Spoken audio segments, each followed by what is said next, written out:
Hey, Travis. All right, thank you all for being here tonight, first off. I do have a couple people I want to thank also. First, Judge Fashoni for inviting me to speak here tonight. Second, the gentleman in the back may or may not even remember me, Pat Kuzma.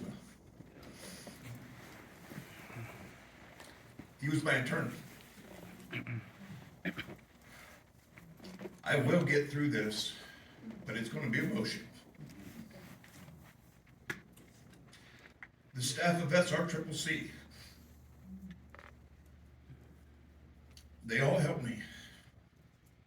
My friends, my family, they can't be here, are the reason I'm standing here today. The gentleman you see standing before you today was a lot of things. Today I am a lot of things. I'm a son, a father, a brother, a drug addict, an IV drug user, a 7-time felon, the recipient of 3 DUIs. I have a prison number. I've been through rehab 3 different times. It's a hard fight. One of my favorite lines from every movie I've ever saw came from Sylvester Stallone.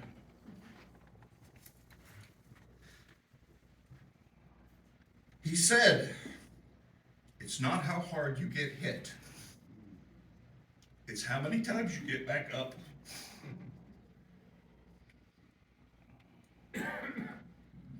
I grew up in a little town of Deerksville, Ohio, in Tuscarawas County.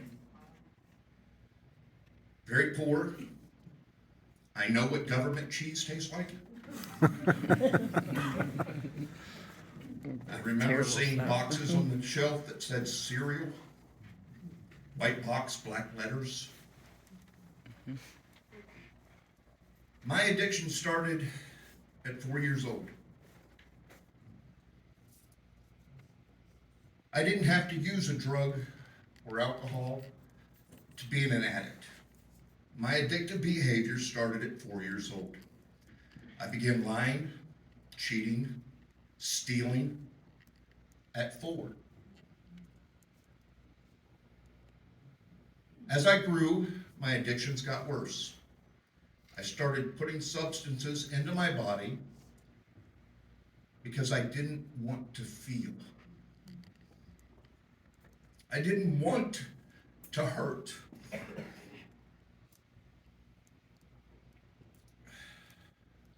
By the time I reached 18, I was in active use for 10 years. And it was all because I lived in Deerksville, Ohio. I had to get away from where I was.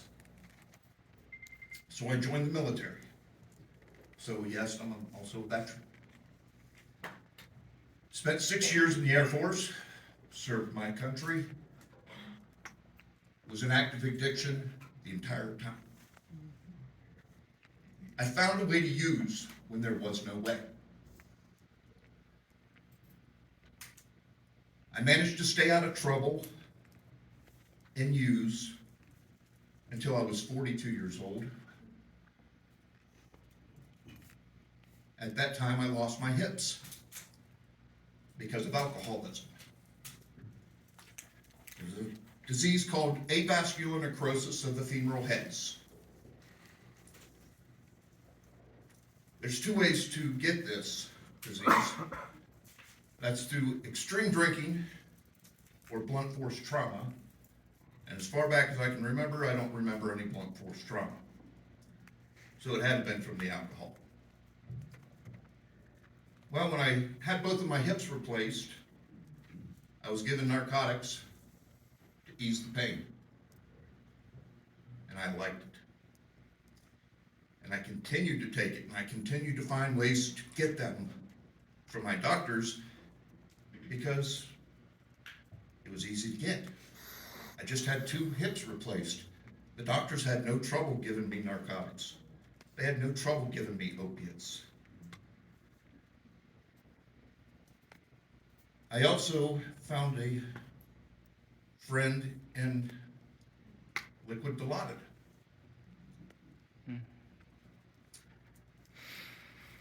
The Liquid Dilaudid, if you're not familiar with it, is the most powerful pain medication on the market that just the average person can find, that I know of. Maybe there's one out there worse. But I had gone to nursing school, worked in a hospital, had easy access to it. Because when a doctor prescribes that to a patient, the average person that is a nurse will go in and pull out what they need and administer it to the patient. I found a way to get it out of the hospital, and I used it. IV drug use was part of my life for several years. When I got caught, everything went downhill. So I had to find another way to get it. And I did, on the streets.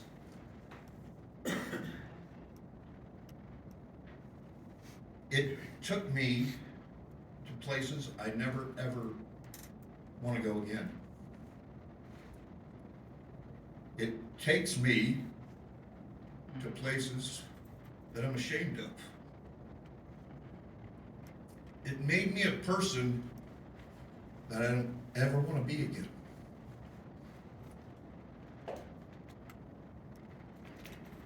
Fortunately, that lifestyle landed me in front of this gentleman right here.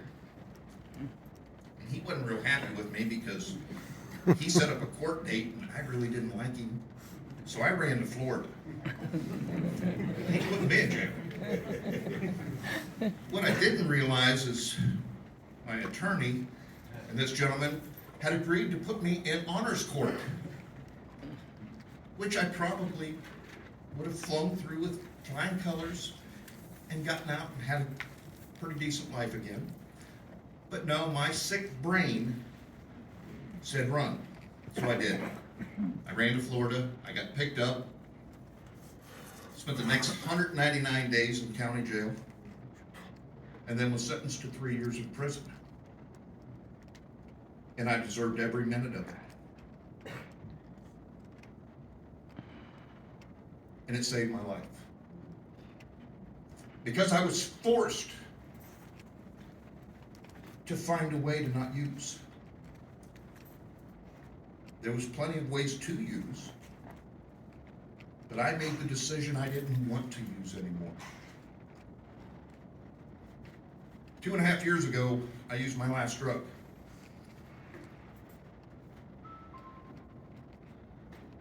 It was one of the greatest days of my life.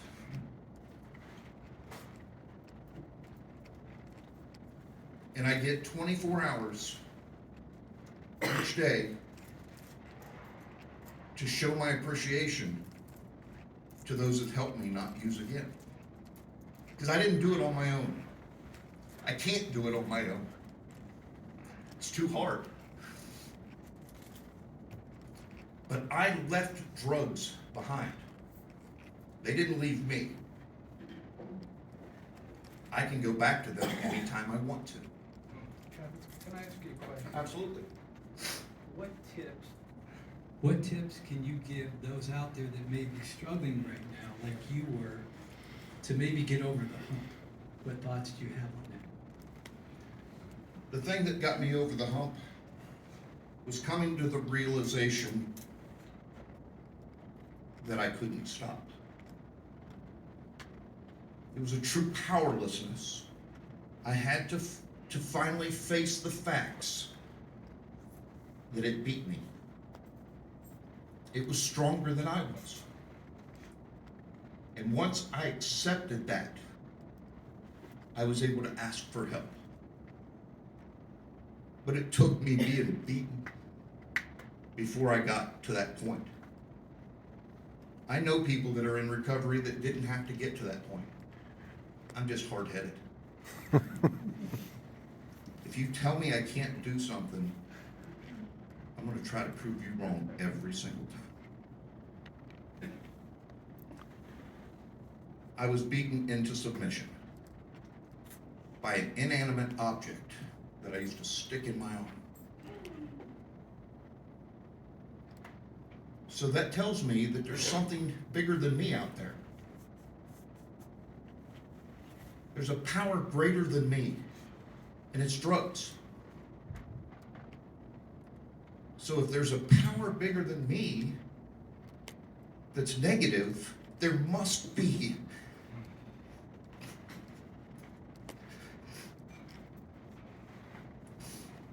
there has to be something bigger than me that's positive. I personally found that 2.5 years ago. Does that answer your question, sir?